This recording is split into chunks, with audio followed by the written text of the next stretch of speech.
Seward's Folly. It's something you'll find in any U.S. history textbook. The belief that the United States' purchase of Alaska from Russia was considered a huge mistake at the time, with the U.S. paying $7.2 million, or the equivalent of over $150 million today, for a whole lot of empty nothingness. It seemed like a lot of folly on a monumental scale. That is, until Alaska was found to be a natural wonderland teeming with natural resources. But if no one knew how valuable Alaska would be, why did the United States purchase it for such a high price? And did people at the time really think it was such a colossal blunder? Today, we're looking at the real reason why the US bought Alaska from Russia. It's hard to imagine the United States today without Alaska as its ultimate, often deadly frontier. At 665,384 square miles, or 1,723,337 square kilometers in size, Alaska is by far the biggest state in the country, making up 16% of all land area in the U.S. The next three biggest states combined, Texas, California, and Montana, are still smaller than it. Its 732,000 residents also make it the third least populous state, with only Wyoming and Vermont having fewer people. It's not only the westernmost state, it's also technically the easternmost, as the Aleutian Archipelago extends so far west, it actually reaches into the eastern hemisphere. And yes, there is even a place you can see Russia from your backyard on a clear day, if you live in a very particular area along the Bering Strait, that is. Since its colonization by Russia in the 1740s, Alaska has been a tantalizing frontier for fortune seekers. Its history is marked by a series of booms and crazes as outsiders rushed in to take advantage of the state's natural resources, and many really did strike it rich by taking its gold, its furs, and more recently, its oil. But it's also home to indigenous cultures who have been adapting to this way of life for thousands of years. Indigenous groups became experts at navigating this forbidding landscape via snowshoes, dog sleds, kayaks, and canoes, and could thrive in harsh conditions. Today, 15% of Alaska's population identifies as indigenous, the most of any U.S. state. Alaska faces Russia across the Bering Strait, with only 55 miles separating the two at the narrowest point. It is largely believed that during the last ice age, Alaska and Eurasia were connected by land, what's called the Bering Land Bridge, or sometimes Beringia. This land bridge served as an entry point for groups of ancient hunter-gatherers to cross over to the Americas and populate the empty land. They would spread far and wide, with some moving south and becoming the ancestors of American Indians. During the last ice age, so much of Earth's water was frozen into glaciers that sea levels dropped worldwide by as much as 300 feet, or 91 meters, exposing land that now lies underwater and connecting places that are separated today. Australia was connected to New Guinea, while Britain and Ireland were connected to mainland Europe via an area known as Doggerland. And parts of Indonesia were connected to mainland Asia. The last ice age lasted from 125,000 to only 14,000 years ago, which is actually a huge chunk of the total time Homo sapiens have even been on the Earth. The ice sheets reached their greatest extent, and sea levels reached their lowest point during a period called the last glacial maximum about 30,000 years ago. Then, about 15,000 years ago, the Earth started warming up again. Glaciers began melting, sea levels rose, and the Bering Land Bridge went totally underwater about 10,000 years ago. So what was Beringia like? Well, warmer and wetter than you might think, considering this is Alaska in an ice age. It was a refuge for animals like the woolly rhino and the North American camel. Its plant and animal life were more like Eurasia than North America because it was cut off from North America by the massive Laurentide ice sheet. Scientists believe it wasn't until about 20,000 years ago that a corridor opened in the Laurentide ice sheet, allowing people to migrate into the rest of the Americas. However, these numbers are constantly changing as new archaeological remains are found. Alaska was first colonized by Russians beginning in the 18th century. But it had been a long trip from Moscow to Asia's Pacific coast in the first place. Russian expansion into Asia began in earnest in the 1600s. These early Russian explorers, called Promyshelniki, meaning your orphan, were merchants and fur trappers who helped Russia expand eastward across Eurasia, seeking pelts, particularly sable. they could sell in Europe and China. As these Russians met the nomadic people of Central Asia and Siberia, they would sometimes trade with them for furs, but often they would simply demand tribute or take hostages, demanding furs and pelts be paid as a ransom, in a pattern that would be repeated with the natives of Alaska. In Russia, the Proshlyniki were sometimes identified with the Cossacks, semi-nomadic people from the Carpathian Mountains. These frontiersmen were allowed a great deal of autonomy in return for providing military service when called upon. Indeed, there would be little oversight in such a vast and forbidding environment. A common saying went, "God is in his heaven and the Tsar is far away." The Russian march across Eurasia was slow and arduous. They established ostrogs, or trading posts, where trade could be conducted and agents could levy a 10% tax. But expansion accelerated under Tsar Peter the Great, who was determined to bring Russia up to speed with the great European powers of the day, finally reaching eastern Siberia in the 1690s. As much as the economic benefits of an empire, Russia wanted the prestige of colonies that they saw in the great powers of Western Europe. And what better place to look than to the east? Having expanded across Eurasia, it only made sense for the Russians that they should have a go at the Americas, where other European powers had found such success. Sailing for the Russians, a Danish captain named Vitus Bering explored Alaska's coast in 1728, but it wasn't until 1741 that Bering returned to make landfall. His ship, the St. Gabriel, landed off the coast of Alaska on a small island now named for him. But he wouldn't have much time to celebrate his new island, since soon after landing, Captain Bering and much of his crew died of scurvy and a host of other health problems. But the survivors of Bering's expedition brought back some 800 otter pelts to Russia, which soon became more valuable than sable. The Aleutian Islands are surprisingly mild, and the seas surrounding them teemed with life, and fortune hunters soon began to pour across the Bering Sea and into the Aleutian Islands in search of pelts. The natives of the Aleutian Islands, called the Aleuts, depended on the sea for food. They had invented the kayak and were skilled hunters of otters and seals. The name Alaska is actually thought to come from the Aleut language.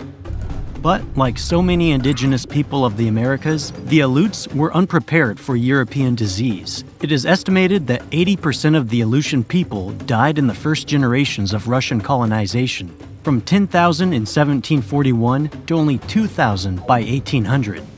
The Russians saw that the Aleuts were expert hunters, and they continued the pattern established in Siberia, holding natives hostage in return for ransoms paid in furs and pelts.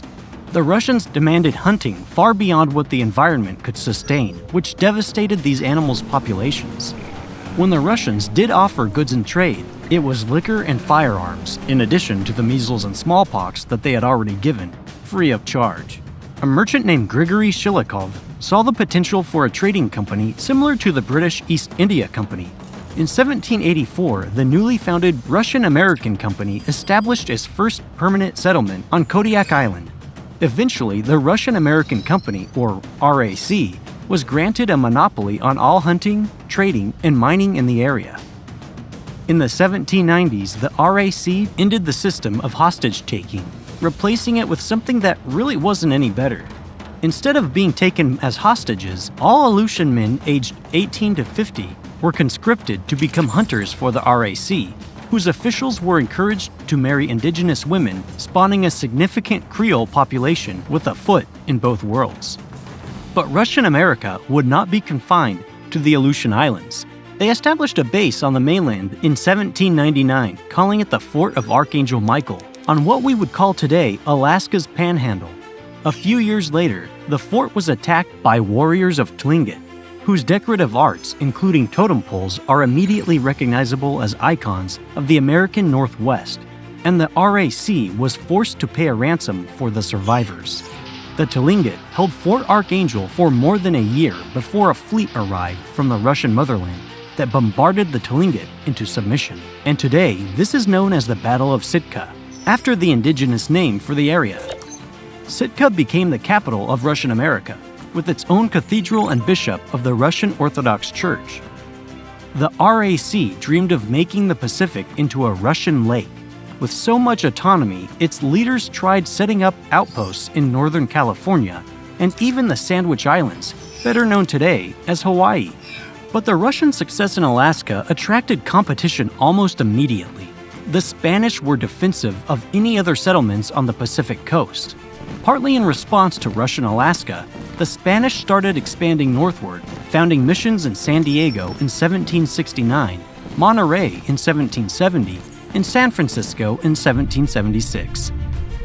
The Spanish also made some expeditions to Alaska, establishing a port at Valdez, which would become famous much later in 1989 as the namesake of the supertanker which spilled over 10 million gallons of oil into Alaska's Prince William Sound. Although Russia claimed nearly the entire modern state of Alaska, it penetrated very little into the interior. At the time of Alaska's sale to the United States, only 1,000 Russians were living in the territory, plus another 2,000 people identified as Creoles. Since they never reached much further inland, the Russians had little contact with another of Alaska's native people, the Athabascans, hunters of moose and caribou. Following the herds across Alaska's vast interior, the Athabascans were the most migratory of Alaska's natives. But it was another group that Alaska would come to be most strongly identified with. Originally called Eskimos but now referred to by their preferred name of Inuit, they are actually relative newcomers to Alaska, settling in the area only about 1,000 years ago, but today span the Arctic from Siberia to Greenland, and in Alaska, they are divided into the Inupiat in the north and the Yupik in the south. Far from Moscow, Russian America received a supply ship from the motherland only once every 2 or 3 years. The colony quickly became dependent on trade and other European settlers, particularly Americans who saw the potential riches swimming off Alaska's shores.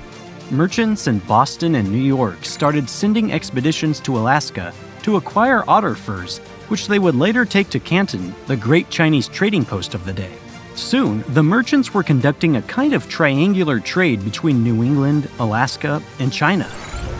New England merchants were particularly interested in whaling, bringing back whale oil and baleen for various Victorian household goods, including using the oil for lamps and weaving the baleen into baskets and fishing lines.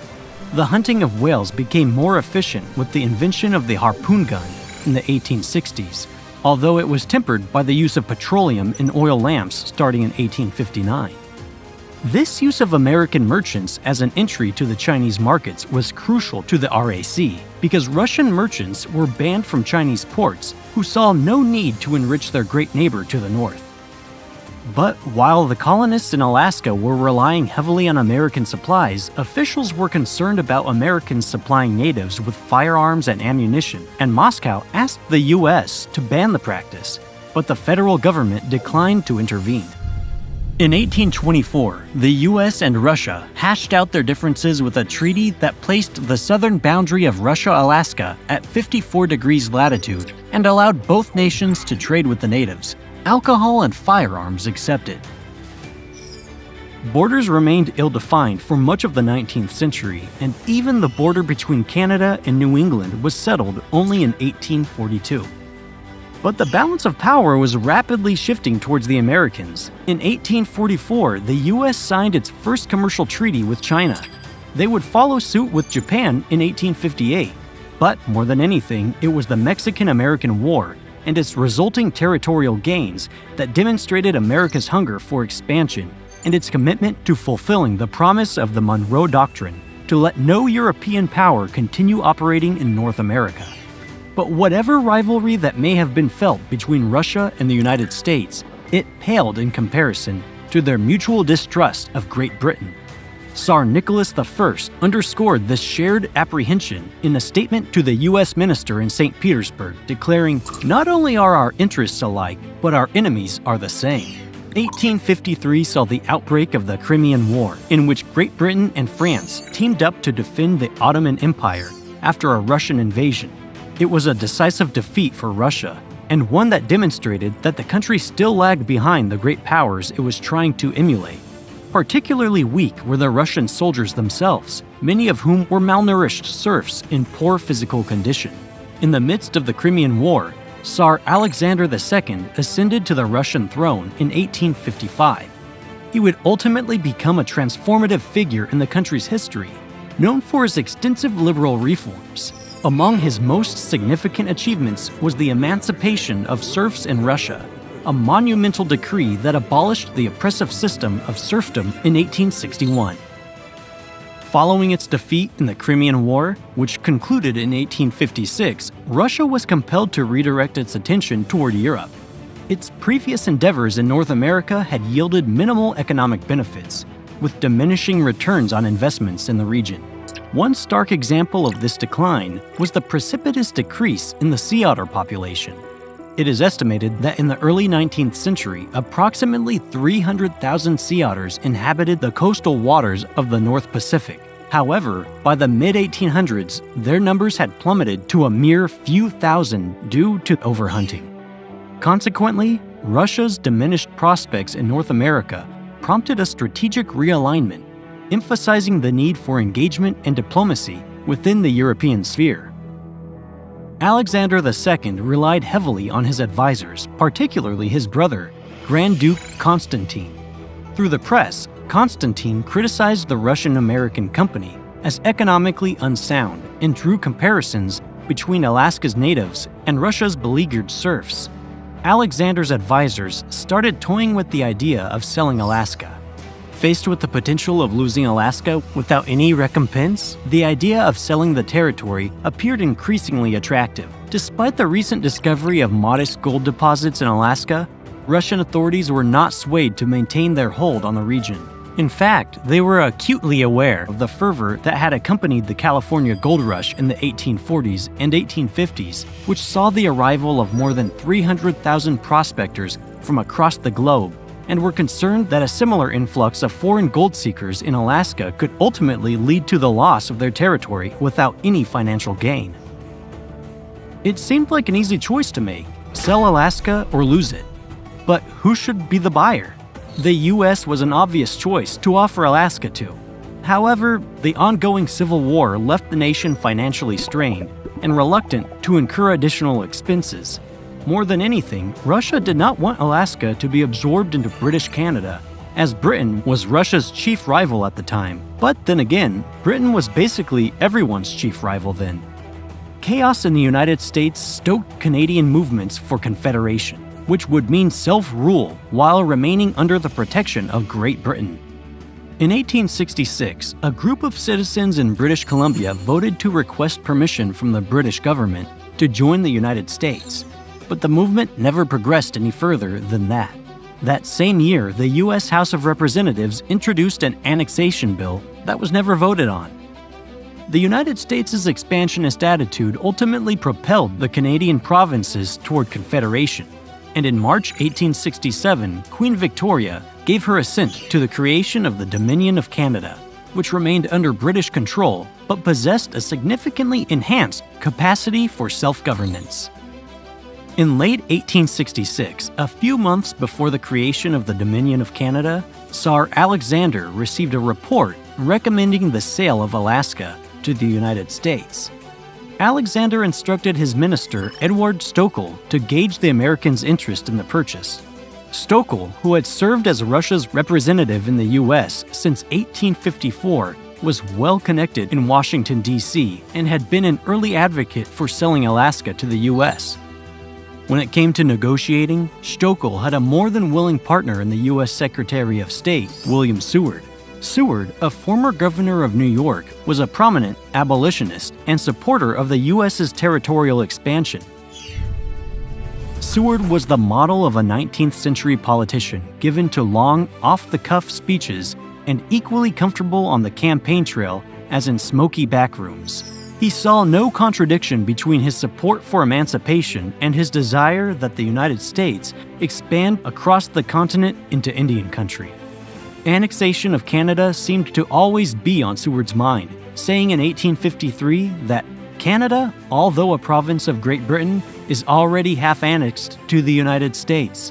In 1860, Seward sought the Republican nomination for president, and on the campaign trail, he made specific references to Alaska, saying, "I see the Russian, and I can say, go on and build up your outposts all along the coast, up even to the Arctic Ocean. They will yet become the outposts of my own country." After losing the 1860 nomination, Seward joined Abraham Lincoln's cabinet, which would later be called the Team of Rivals, for the sharply divergent views of its members. During the Civil War, he warned the British envoy against recognizing the Confederacy, threatening to declare a war on Great Britain that would lead to an invasion of Canada.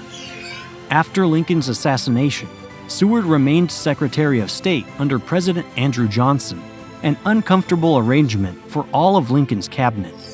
A former slave owner, Johnson was widely seen as overly conciliatory towards the South, and negotiating the sale of Alaska gave Seward something to do outside the contentious politics of Reconstruction. On March 9, 1867, Stoeckel and Seward met in Washington. Stoeckel was under orders only to bring up the idea of selling Alaska after Seward had broached the subject. The two men talked a while about fishing rights until finally, Seward brought up the subject of the United States purchasing Alaska, at which point Stoeckel revealed that the Tsar had authorized him to negotiate just such a sale. The next day, with President Johnson's approval, negotiations began. 5 days later, Seward and Stoeckel met again. Seward insisted that any sale be kept secret until it was completed and opened with an offer of $5 million. Stoeckel immediately sent the Tsar a cable pledging to secure a higher price of $6 million to $6.5 million. At the next cabinet meeting, Seward presented a draft treaty offering the Russians $7 million, evidently expecting Stoeckel to be a skilled negotiator. With only minor objections, the cabinet unanimously approved the motion. In a subsequent meeting, Seward and Stoeckel ironed out more specifics, including the Russian-American company's remaining assets. Stoeckel managed to raise the sale price to $6.5 million, and after agreeing to include the RAC's buildings in the sale, the final price was set at $7 million, payable 10 months after the treaty signing. At the last moment, the price was raised from $7 million to $7.2 million, an addendum that would become a point of contention when the sale went before Congress for appropriation. The agreement also stipulated that the U.S. would not be burdened by prior obligations, effectively dissolving the Russian-American company. For $7.2 million, Seward had acquired 140 million acres for the United States, amounting to a mere 2 cents per acre. From the perspective of the American people, the sale seemed to materialize overnight. There had been talk of buying Alaska before, but nothing to suggest such a deal was imminent. In the popular imagination of American history, the purchase of Alaska was derided in its day as Seward's folly, a monumental blunder whose wisdom became apparent only decades later. But this vision of history is not borne out when you review the newspapers of the day. The New York Times called it an important annexation that the American people hailed with delight. Other papers gleefully speculated that annexation of Canada was sure to follow.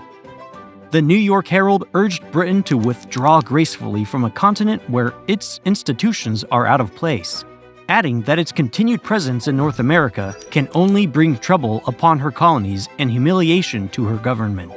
Seward may have paid for some of his favorable press, a common practice at the time, and one which Seward, as a New Yorker, was particularly well placed to cultivate. On the flip side, the Farmer's Cabinet, which was published in Philadelphia, described Alaska as hardly worth accepting as a gift. Others who opposed the sale at the time included Horace Greeley of the New York Tribune. Ironically, Greeley had coined the famous phrase, "Go west, young man." But perhaps he didn't mean that far west. He evidently saw the purchase of Alaska as irresponsible given the U.S.'s financial straits of the post-war years. But it appears that most Americans welcomed the acquisition of Alaska. They saw it as a deposit for mineral resources and a destination for restless pioneers. More than anything, though, Americans welcomed the acquisition of Alaska as a crucial step on the way toward annexing Canada. After all, they had been told it was their destiny, and their destiny was manifest. One scholar wrote that the idea of the purchase of Alaska being greeted as a folly is one of the strongest historical myths in American history. It persists despite conclusive evidence to the contrary and the efforts of the best historians to dispel it. Still, the myth of Seward's folly took root because it bolstered the self-image of Alaska as a territory of renegades, misfits, and pioneers who only wanted it for the quick riches lurking beneath the ice. While the American people have enthusiastically greeted news of the purchase, Congress was less enthused, irritated that they had not been consulted. Congress could not object to the Secretary of State making agreements with foreign countries.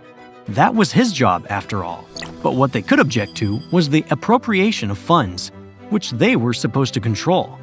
Although the $7.2 million price was relatively modest, the colony, separated from the rest of the country by Canada, had the potential to become financially burdensome to administer. But there was no way to go back on the deal without serious damage to the country's credibility. Furthermore, the American people had been told Alaska was now theirs, and Congress was reluctant to deprive the citizens of their newfound frontier. Russia watched nervously as Congress debated the appropriations bill. If the bill failed, the Tsar considered outright gifting the territory to the U.S., but worried about the terrible precedent that would set. Stoeckel, with his ear to the ground in Washington, dissuaded Johnson and Seward from intervening, sensing that both men were so unpopular in Congress that they could only do more harm than good. Stoeckel complained of the difficulty of getting anything done in the U.S. as compared to the monarchies of Europe, saying that in the U.S., it is necessary to confer with some hundreds of individuals to know almost all of them. Almost as soon as the sale was announced, Americans began swarming the new territory. Settlers staked claims, believing they would become legitimated when the territory's transfer to U.S. control was formalized. Russia agreed that the U.S. would immediately set up customs stations to levy imports from foreign nations. Some Russian citizens remained in Alaska after the handover, but nearly all of them soon returned to Russia, disturbed by the lawlessness that accompanied the American occupation. The official transfer of power took place on October 18, 1867. A little after 3 o'clock in the afternoon, in a ceremony attended by about 300 people. There were no speeches, only a volley of firearm salutes exchanged by Russian and American soldiers. During the flag lowering, the Russian flag got tangled up in ropes, and to the horror of many, an American soldier used his bayonet to forcibly rip the Russian flag down from its position. After the flags were exchanged, the Russian commissioner said simply, "By authority from His Majesty the Emperor of Russia, I transfer to the United States the territory of Alaska." With Alaska formally in American hands, Congress could do little but debate the wisdom of the purchase. To refuse appropriation would cause massive logistical problems and damage the ability of the U.S. to act on the world stage. Still, holdouts wondered how the U.S. could justify spending so much money on uncharted territory while it struggled to pay benefits to Civil War veterans and their families. In July 1868, the House of Representatives authorized the funds to pay the Alaska purchase, 113-43. In August, the U.S. transferred the money to Russia via London. The payment was technically 3 months late, but no one seemed to mind. That is until 1869, when the primary architects of the deal, Seward and Stoeckel, were both out of office. The new Russian minister, Konstantin Karakozy, sent a bill for the 3 months accumulated interest to Hamilton Fish, the new Secretary of State, totaling $155,200. It does not appear that Karakozy had been instructed to seek this late payment. The request was ignored, and it contributed to the new Russian minister's reputation as an abrasive fortune seeker. After Congress approved the sale, accusations arose of malfeasance. Banker George Riggs testified that Stoeckel had told him to wire just a little over $7 million to London, leaving $165,000 in the United States. The balance seems to have been distributed to various journalists who had written articles supporting the deal. There were also reports that Seward had bragged about the various palms he had greased to help the deal happen. Still, bribing newspapermen for favorable coverage was a common enough practice that there was little backlash.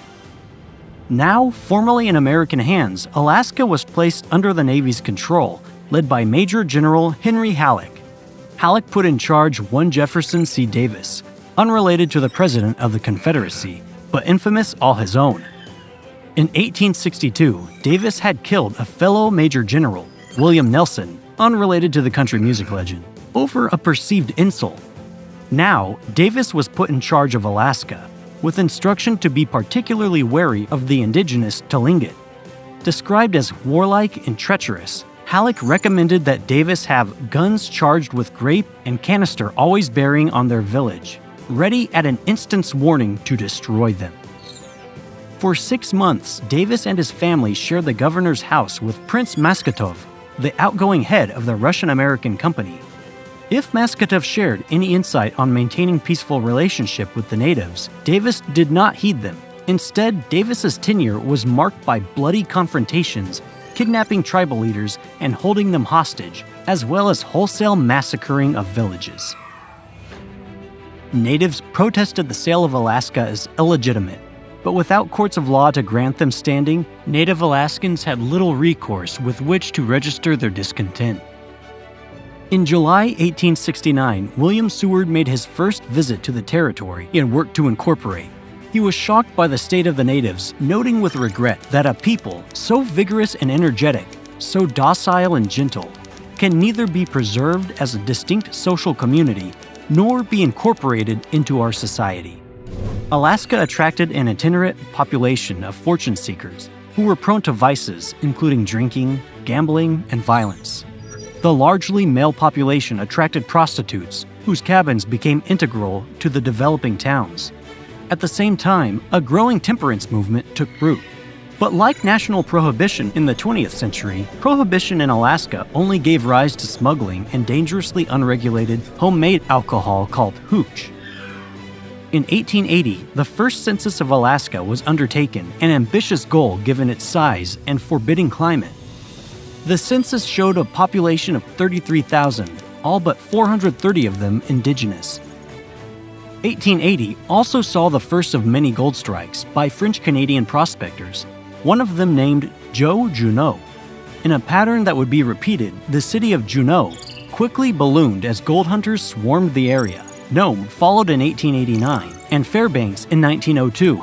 The population of Alaska doubled from 1890 to 1900, from around 30,000 to more than 60,000.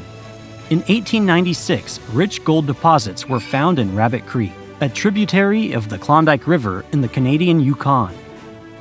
Eventually, more than $300 million worth of gold would be extracted from the Klondike.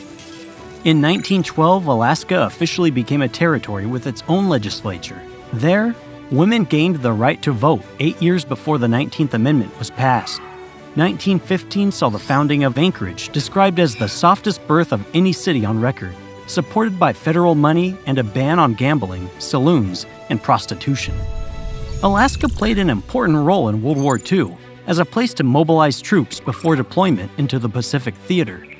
But it was not until 1959 that Alaska finally became the country's 49th state, and first new one since Arizona, 47 years earlier. Alaska became an important geopolitical location during the Cold War, given its proximity to Russia, with military bases in Anchorage and Fairbanks. In 1971, President Richard Nixon ceded 44 million acres of federal land to Alaska's indigenous populations, along with a $1 billion grant, and today, more than half of Alaska remains federally owned. The sale has loomed in the Russian imagination as well. During the Soviet era, some teachers taught that Alaska was an example of the hubris of the monarchy, expanding beyond its ability to govern. Other teachers told students that there was no sale at all, that according to a technicality of the treaty, Alaska had merely been leased to the United States for 100 years, similar to Great Britain's century-long lease of Hong Kong. With relations between Russia and the U.S. turning worse in the 2010s, some Russian politicians landed on Alaska as a point of contention, looking for errors in the original treaty language that would nullify the sale, or threatening to seize Alaska in retribution for sanctions levied by the U.S. Although even Moscow Times has called these overtures generally facetious. The discovery of oil transformed Alaska just as the discovery of gold had earlier.